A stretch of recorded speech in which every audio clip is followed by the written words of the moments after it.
Hello, my friends, and welcome back. Thank you very much for being with me again today. Here is an update of the mighty Ukrainian offensive. And I will use one article, and that article comes from the Russians. And the answer to your question, and that was, why don't you use Ukrainian articles or the Western articles? Because I will sum it up for you in this. The Ukrainians are winning, are advancing. They have some losses, but they are winning and advancing. Now that you know their side, now let's go to see what the Russians are saying. You'll find what I said, the little summary, in each and every article, probably that you'll find in the West and Ukraine. Okay? So we got that covered. Now let's see what the Russians are saying. It's always good to look at both sides. Sputnik. Ukrainian troops made 6 failed attempts to break through Russian lines. Senior official.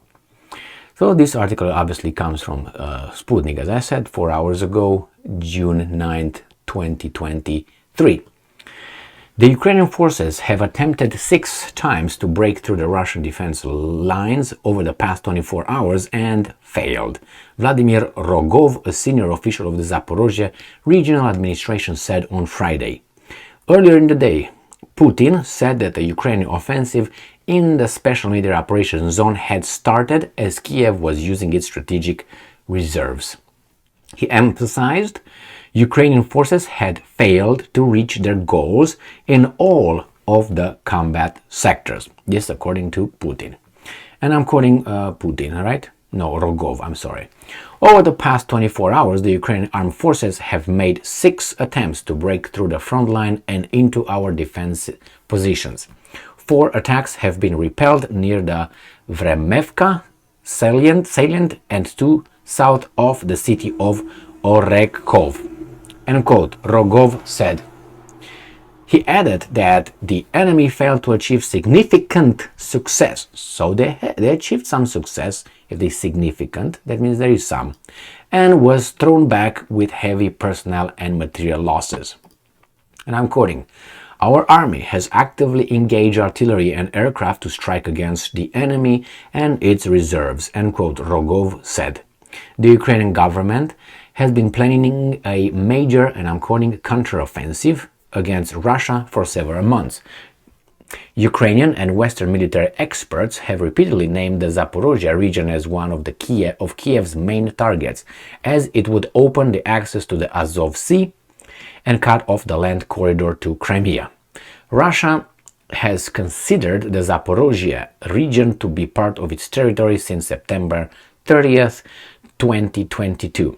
When Putin and the head of the region signed an agreement on its accession to the countries following a referendum in which an overwhelming majority of the local population supported becoming part of Russia. Around 70% of the region is currently controlled by Russia, but Ukrainian troops are still holding the region's capital and biggest city, Zaporozhye. So, now you know what the Russians are saying, which is actually the opposite that the Westerns and the Ukrainians are saying. Now, who's lying? Well, I would say both. Why do I cover this? Because it's always good to remember this later when, we are allowed to really identify what happened. And then we're going to look back and see, oh, so they were lying. Oh, so they were lying. Or not even that. Or it will be more like, oh, I told you so. Yeah, I told you so. And I told you so. And it is not, to, to be arrogant about it. But it's easy. It's very easy. Why? Because they've done it before. And when they've done it before on similar circumstances, and they're going to act the same way in related circumstances, like right now. And I'm not talking about the Ukrainians only, or the Americans, or the Western countries. The Russians are human as well, even though these guys try to depict him of something else lately. But nevertheless, again, I've seen that before, how they depicted each and every enemy, starting with the First World War. Remember how Wilhelm II, right? I think that's who he was, the Kaiser, was depicted, and the Germans obviously returned the favor, and they depicted the other ones as butchers and all this and all that. So the Russians say they repelled all the attacks.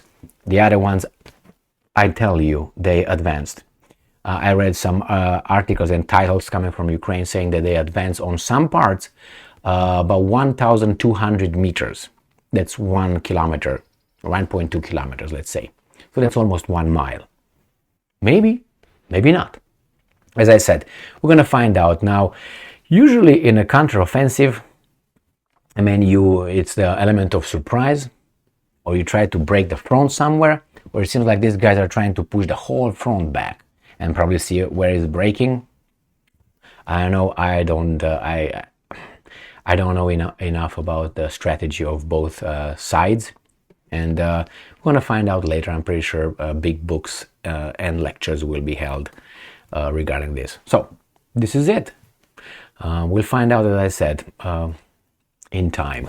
But we're going to find out by looking over the map soon. The same, the Russians have been losing all along, but if you look at the map, they are, let's say, on Ukrainian territory, if you want me to put it straight like that. Oh yeah, Emil said it's on Ukraine. Well, however we want to take it. They advanced west. It's not the other way around. Thank you so far. Thank you very much for being with me again today. Stay strong, stay smart, look for the truth, and be just.